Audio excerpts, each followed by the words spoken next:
Hello, and welcome back to another episode of English Digest. I'm Seb. I'm Elsie. Today's assignment is an interesting one.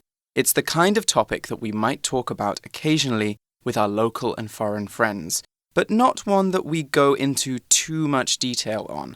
Let's take a closer look. Elsie, can you tell us a bit more about the assignment? Sure. 身为台湾的一份子，你最想改变台湾的什么事情呢？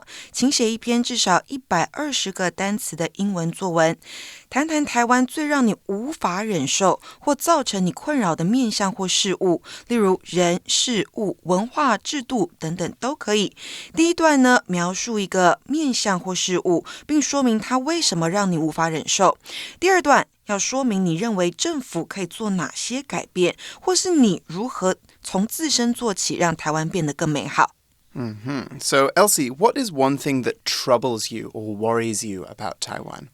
Like house prices in Taiwan? That's a very good one. Yeah, especially in Taipei. They keep rising, but our salaries remain low. Yes, it's worrying. There might be a housing bubble. So what improvements what about improvements that Taiwan has already achieved? Do you think life is better here now than when you were a kid? Yes, of course. For example, when I was little, there was no MRT or high-speed rail.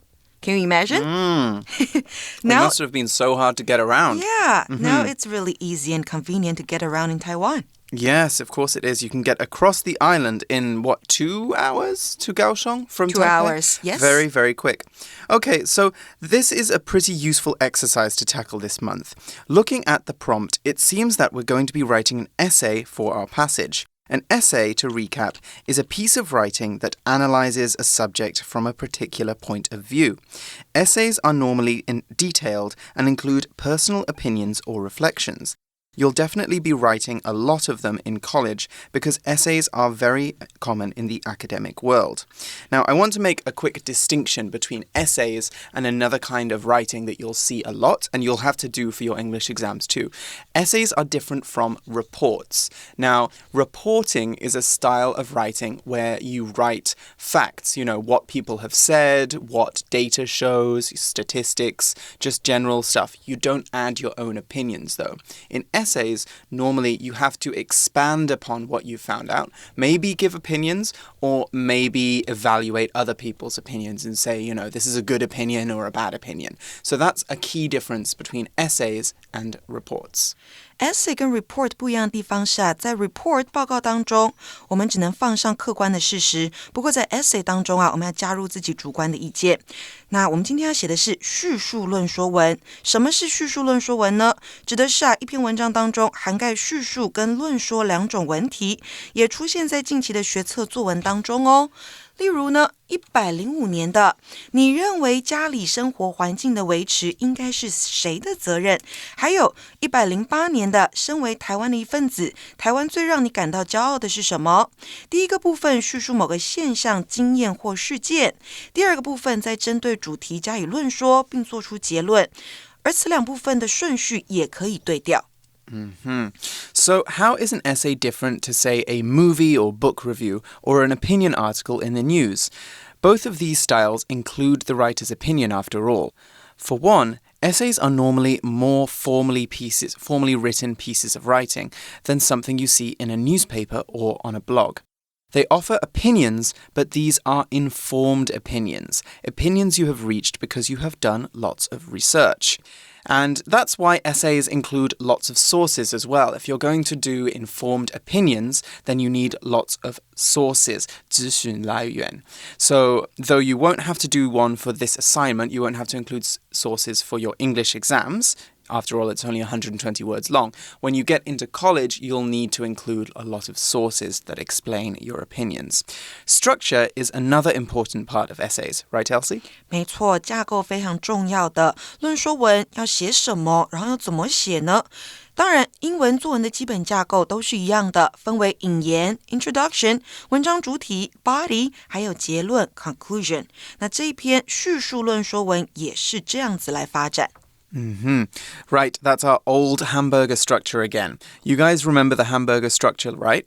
Last month, we talked about how we use the hamburger structure to organize our paragraphs, but it can actually be used to structure whole passages of writing, especially opinionated writing, such as the essay.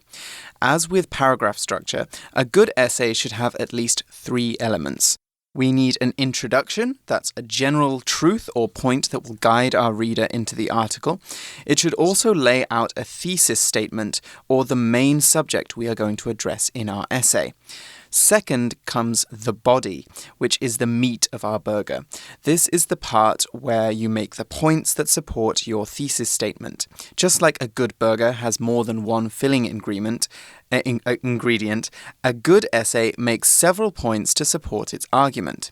So don't stop at one point if possible. Lastly, we need the bottom half of our bun, the conclusion. That might sum up what we want to say, offer some opinion, or make suggestions or predictions for the future.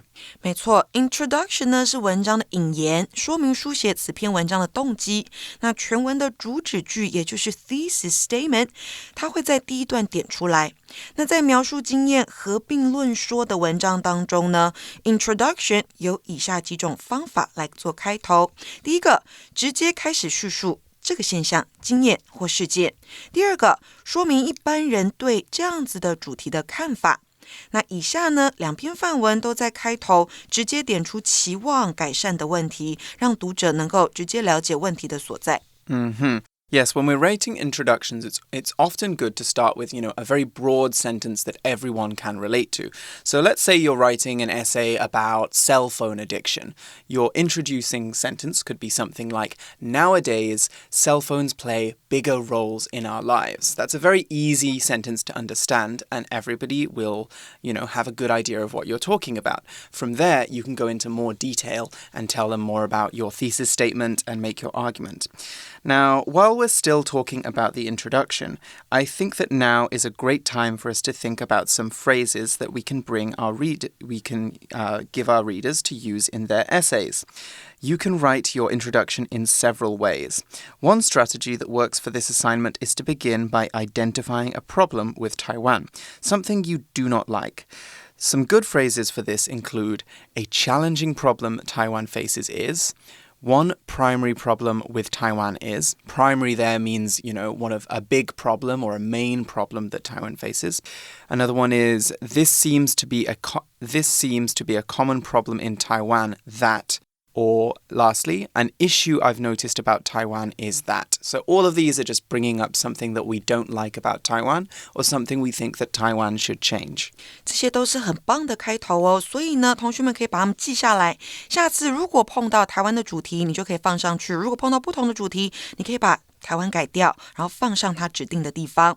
那再来 introduction 之后，我们要说的是 body 的部分，它是文章的主体。那第一部分呢，通常是要描述这个主题。第一篇范例啊，在第一段就会描述呢台湾街道上的垃圾桶状况。第二部分就会去说明自己对这样主题的看法，可以分析这个主题造成的影响或是它的利弊。要注意哦，议论的方向必须是呼应第一段所描述的内容。这样才可以达到文章的一致性跟连贯性。那再来呢，我们会进到 conclusion， 它是文章的结论，要说明意义和你的体会。在叙述论说文当中啊，我们可以呢，第一步简单总结前面提到的重要性或好处，或是第二种对主题提出反省或检讨或是改善的方法。那我们2篇的范文呢，都是说明改善该问题后带来的好处，用来总结全文。Good points there, Elsie. Before this class, I was looking around to see what different people say makes excellent essay conclusions, because this is something that I really struggle with personally. One source I found made a great observation. Really amazing conclusions can be compared to the end of any great speech. Like Martin Luther King's I Have a Dream or Barack Obama's 2008 presidential election victory speech. The end of truly great speeches make you feel something. They have the power to change your emotions or make you feel excited, surprised, hopeful, proud, worried, angry, or any other feeling. So when you get to the end of your passage, ask yourself, what do I want my reader to feel? Do you want them to feel angry or worried about a problem with Taiwan? Do you want them to feel hopeful that Taiwan can change? Do you want to encourage them to help Taiwan change? Whatever your objective is, the conclusion is your opportunity to engage with your reader's feelings. So seize that opportunity. 没错，所以呢，像我们最后的结论呢，要注重在能够激发读者的情感 make them feel something. Exactly. When you make someone feel something, you don't just make a convincing argument, you make your writing memorable. And when it's memorable, you know that it's good writing. Nobody loves a book that they forgot 2 days later. Right. All right, that concludes the develop an approach part of this exercise. Let's move on to talking about how we will brainstorm our ideas. To recap, our assignment is to talk about something that we don't like about Taiwan or something that troubles us about Taiwan. But that doesn't mean that our essay should be just one long complaint. We want to suggest plausible solutions, give ideas of ways that Taiwan can change. Today's problem-solving chart can help us do just that. Take a look at the organizational chart on your magazines now. As you can see, you can first set the topic that you want to discuss and then write down the problems and solutions for this topic. Finally, you can turn the details listed in the organization chart into your outline. 这边呢，我们要将你觉得台湾要改善的项目列出来。像我们的图表上面呢，呈现的第一个要改善的项目是 trash cans， 垃圾桶的问题。第二个是 challenges for people with physical disabilities， 对不方便的人是会有一些困难的。那这两个问题呈现出来之后啊，再写下 problem and solution， 问题和问题的解决办法。最后再将表格当中的内容呢，变成你文章的架构。Exactly. One thing I like about using a problem-solution chart for something like this is that it gives you a lot of flexibility to get down ideas and then challenge yourself to solve them. So let's say that you've got a blank problem and solution chart here. You can first go through all the problems you think there are with trash cans in Taiwan. And you can write them down. Exactly. So maybe there's not enough, for example. Or maybe they're overfilled, maybe, I'm not sure. What other problems do we have with trash cans in Taiwan? I think not enough is the main problem. Yes, yeah, exactly. And maybe people throw their like household garbage in them a lot. Okay. That's one of the problems too. Exactly. That's something that people shouldn't do, but they do. That's a problem. Then once you've got these ideas down, you can start thinking about solutions, how could we make this better? And really here, earlier I said I wanted you to think of plausible solutions. Those are things that you imagine could really happen. So don't just say Superman is going to come and take everybody's garbage away, because that's not a plausible solution. Yeah, we should be realistic. Exactly. We need to be realistic.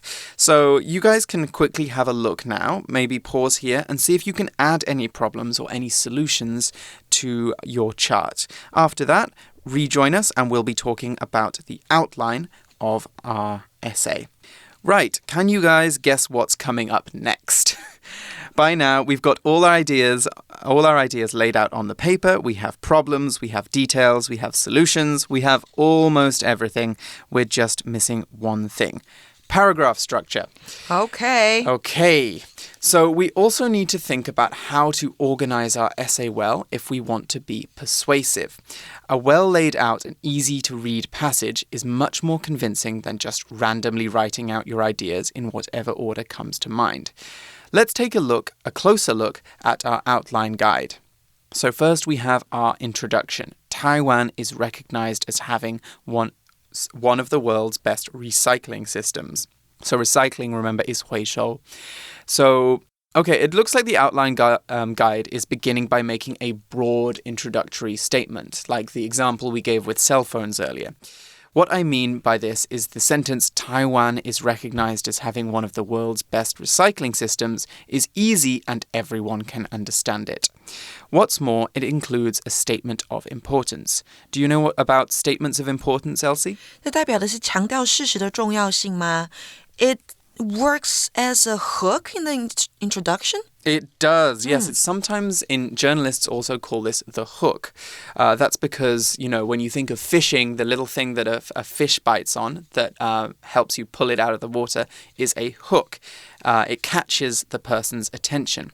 So a statement of importance, or SOP, is a sentence or phrase that makes it clear to the reader why what you're talking about is noteworthy.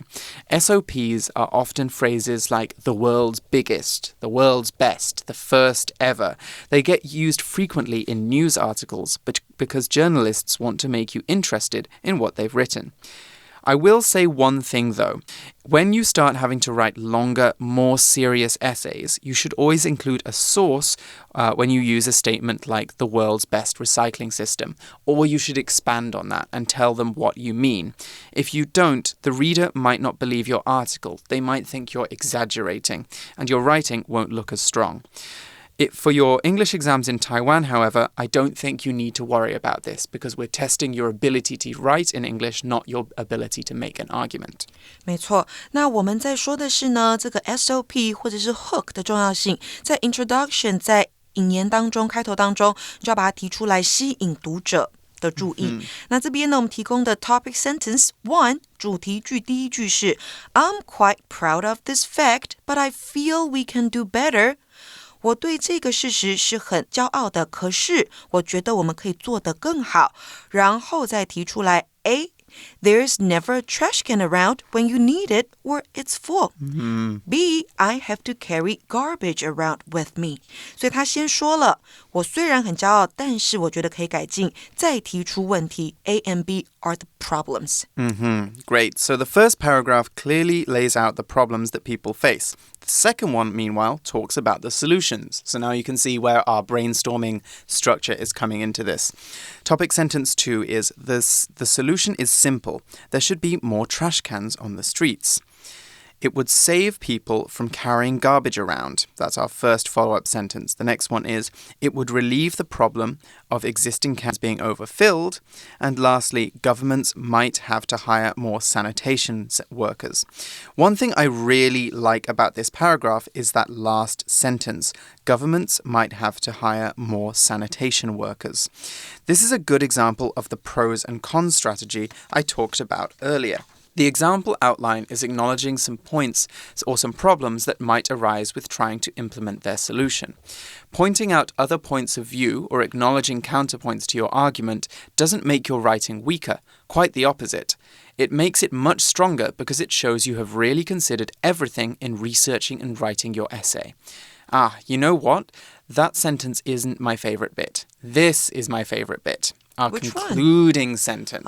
结论句 Hiring more workers can be a benefit as it turns trash into jobs.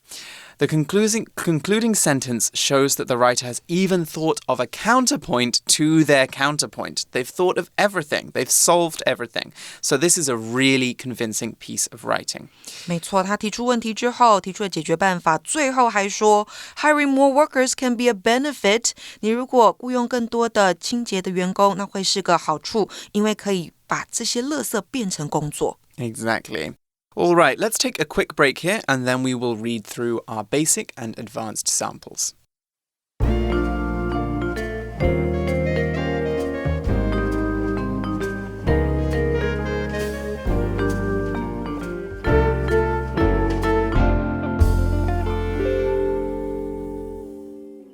Okay, welcome back. Let's read through the sample and then go through some writing tips for each passage.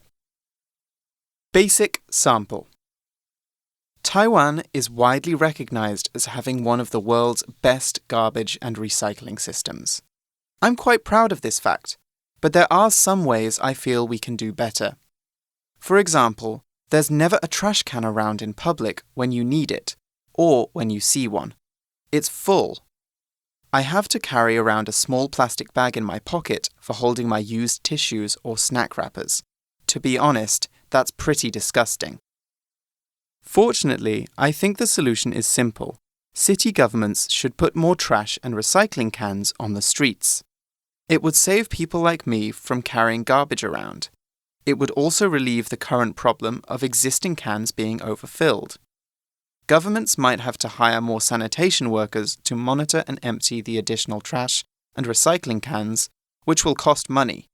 However, this can still be seen as a benefit, as it turns trash into jobs. Okay, I really like how this essay started out. Even though the assignment was to think of a problem with Taiwan and how you would fix it, it doesn't sound like the writer is complaining. Instead, they start strong by saying that Taiwan is a leader in recycling. It has one of the best recycling systems in the world. But that the system here could be improved. Knowing how to sell yourself like this is a great skill to have for situations like job interviews. Often, when you're interviewing for a job, you might be asked to name a personal weakness. If you can instead turn that question into a positive about yourself, then you have a much better chance of getting hired. Yes, it's important to know how to turn your weakness into your strength. 知道怎么把你的缺点变成优点，是一项很重要的在写作上面的技能。那这边呢，范文是先夸奖台湾，说优点，再提到需改进的地方，也是一个很好的方式。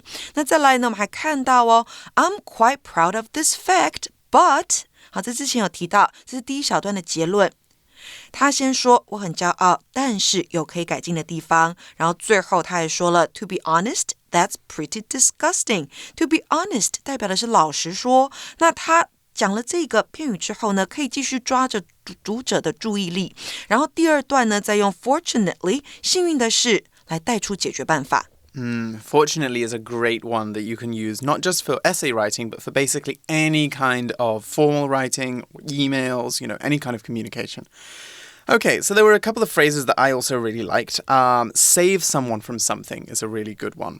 So when you save someone from something, you help them avoid having to do it. Save in this context, I think, is a little bit like 救 in Chinese. So, you can... when you're struggling with some work, you can ask somebody to save you, to help you.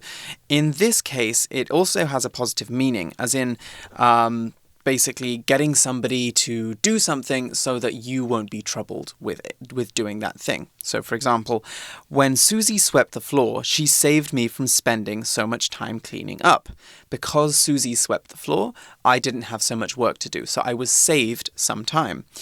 Save typically means to rescue someone, and other phrases using save are a bit different. When you save someone from themselves, for example, you stop them from ruining their own lives.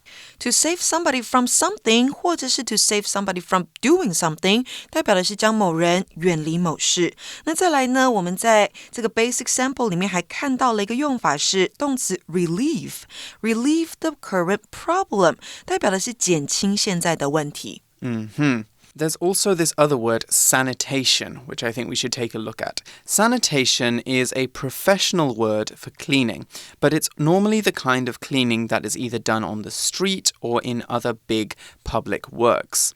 Sanitation workers collect garbage, treat sewage, and do other similar jobs to keep the community clean. In general, words with the prefix sanit, S-A-N-I-T, have to do with cleanliness and hygiene. A sanitary way of doing things, for example, is a very clean and hygienic way of doing things. When you sanitize a space, meanwhile, you make it extremely clean and kill all the germs in that space. During COVID-19, workers have gone to a lot of care to sanitize places like hospitals, airports, and other areas where the virus gets around easily. 接下来呢，我们还看到一个形容词是 additional， 它代表的是多出来的、增加的，所以我们这边用 the additional trash 来形容多出来的、增加的垃圾。那最后呢 basic sample 再用 however 带出虽然花费会增加，但是可以将地上的垃圾变成工作机会。All right, let's take a look now at the advanced sample. Advanced sample. Taiwan is a great place to live, but it certainly isn't perfect. In fact, for people with physical disabilities, it can be downright challenging to get around. I use a wheelchair, so many of the things that walking people can easily overcome are significant barriers to me. One example is shops. Many storefronts have a step up to get inside, or are even on upper floors in buildings without elevators. Even those I can enter usually have aisles too narrow to squeeze my chair into. This means most indoor spaces are inaccessible for me. Neither is the situation any better outside, as sidewalks are crowded with scooters or other obstacles, making them impossible to navigate in a chair. I often am relegated to using the street, which is extremely dangerous. I think it's impractical to ask individual companies to make their stores more accessible, or to try and move sidewalk obstacles one by one. Therefore, this is an area where implementing large-scale change is necessary. If the government can pass and enforce laws requiring greater accessibility in private businesses and on public sidewalks, it would make life easier, not just for people in wheelchairs, but for just about everyone else too. This is one change that could benefit Taiwan on the whole, so it's one I fully support. All right, we're a little bit short on time, so let's just look at a couple of words from this passage, and then it'll be time to say goodbye. Okay, so there was the phrase, the word downright, which I saw, which was quite interesting. Downright is one word, down as in up and down, and right as in right and left, downright. We use that word to emphasize that something is completely bad or untrue. So that was downright wrong of you, or it's downright rude to talk to me in that way. I've got an example sentence here. I thought your behavior at the dinner party tonight was downright rude. Jonathan will probably never invite us back again. So basically, downright there means very, or really, really. Downright 可以当副词或形容词用，代表十足的、彻头彻尾的。所以呢，在例句当中 ，downright 去形容了、去修饰了 rude 这个字，就是非常的没有礼貌。Exactly. We also saw accessible, and we touched on this, but let's go over it again because I think it's one of the most important words in this passage. When something is accessible, it's easy for people to get to or to use.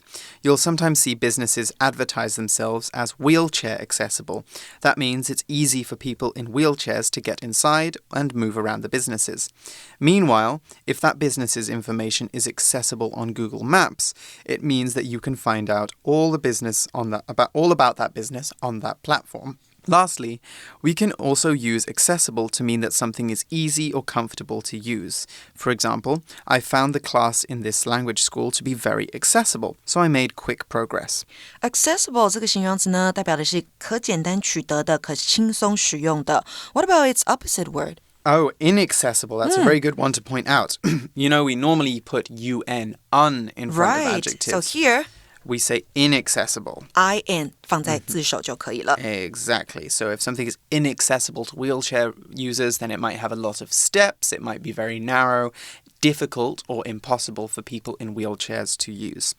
All right. Unfortunately, that is all the time we have for today's episode. I think that you guys have more than enough information now to go out and write your version of this essay. So maybe try to use some of the vocab that we talked about. Definitely try to use the brainstorming and outline tools we gave you. And I'm sorry that we won't get to read your essays ourselves. All right, so it's time for us to say goodbye. I'm Seb. I'm Elsie. And we'll see you again soon. Bye. Bye.